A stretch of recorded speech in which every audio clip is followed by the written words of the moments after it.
কবি সন্দীপন বেরার কাব্যগ্রন্থ পৃথ্বীরাজের ঘোড়া।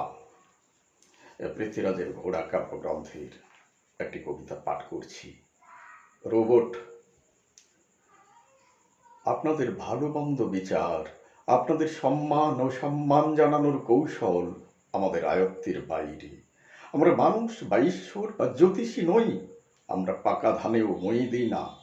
আমাদের রাস্তা গোল বা সোজা নয়, আয়তাকার বা বর্গাকার মাঠে আমাদের থেমে যাওয়া। চারদিকে শুনে স্লোগান, বাণী ইত্যাদি। শুনতে শুনতে আমাদের মন মাঝে উড়ে যায় অজানা আশঙ্কায়। আমরা মানুষের মতো দেখতে হলেও পায়ে শেকল, হাতে হাতকড়ি।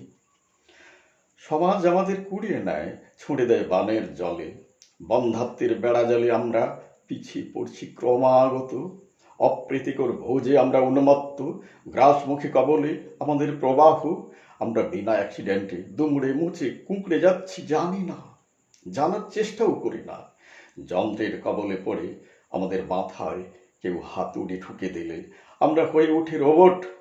গা ভাসাতে ভাসাতে যখন আমাদের পিঠ ঠেকে যায় দেওয়ালে, আমরা হয়ে উঠি প্রতিবাদী।